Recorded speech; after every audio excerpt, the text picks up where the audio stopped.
ఏపీలో TDP, Janasena, BJP కూటమి party నేతలకు తీపి కబురు అందింది. పెద్ద పండుగ సంక్రాంతికి నామినేటెడ్ పదవుల జాతర మొదలవుతుంది. రాష్ట్రంలో మిగిలిన నామినేటెడ్ పోస్టులను భర్తీ చేయాలి అని CM Chandrababu, deputy CM Pawan Kalyan నిర్ణయించినట్లు తెలుస్తుంది. ఇప్పటి వరకు రాష్ట్ర స్థాయి పదవులైన వివిధ కార్పొరేషన్ చైర్మన్లు, డైరెక్టర్ పదవులను భర్తీ చేసింది.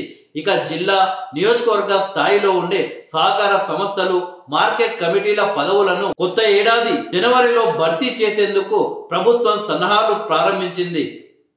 గ్రామ స్థాయి నుంచి జిల్లా స్థాయి వరకు దాదాపు 10,000 పదవుల క్షేత్రస్థాయి నేతలకు పదవులు దక్కనున్నాయి. నియోజకవర్గ స్థాయిలో ఉండే వ్యవసాయ, మార్కెట్ కమిటీల పాలక వర్గాల నియామకాలపై ప్రభుత్వం కసరత్తు మొదలుపెట్టింది. వీటికి ఎన్నికలు ఉండవు. 2 ఏళ్ల కాల పరిమితితో నామినేటెడ్ పాలక వర్గాలను నియమిస్తారు. రాష్ట్రంలో 222 మార్కెట్ కమిటీలు ఉన్నాయి. ఒక్కో కమిటీలో చైర్మన్ తో కలిపి 15 మంది సభ్యులను నియమిస్తారు. ఈ కమిటీల చైర్మన్ పదవుల్లో సగం ఎస్సీ, ఎస్టీ, బీసీ, మైనారిటీ వర్గాలకు రిజర్వ్ చేయాలని ప్రభుత్వం నిర్ణయించింది. రొటేషన్ లో భాగంగా 2 ఏళ్ల తర్వాత ఇప్పుడు రిజర్వేషన్ లో ఉన్న చైర్మన్ పదవులు జనరల్ అవుతాయి.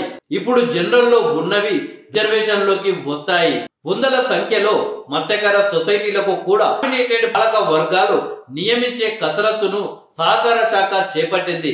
వీటిని కూడా జనవరిలో భర్తీ చేసే అవకాశం ఉంది. ఇప్పటికే రాష్ట్ర చైర్మన్ రేసులో పలువురు ఆయా జిల్లాల ప్రెసిడెంట్లు ఉన్నారు. సాంప్రదాయ రేసులో పలువురు ఆయా జిల్లాల ప్రెసిడెంట్లు కూడా ఉన్నారు. సాంప్రదాయ మత్స్యకార సామాజిక వర్గంలో 14 ఉపకులాలు ఉన్నాయి. రాయలసీమ ప్రాంతంలో బెస్తాల జనాభా ఎక్కువగా ఉన్నా కూడా ఇలాంటి నామినేటెడ్ పదవులు దక్కలేదు. చైర్మన్ పదవిని ఈసారి రాయలసీమ ప్రాంతానికి కేటాయించాలి అని అధిష్టానం ఇప్పటికే నిర్ణయించినట్లు సమాచారం.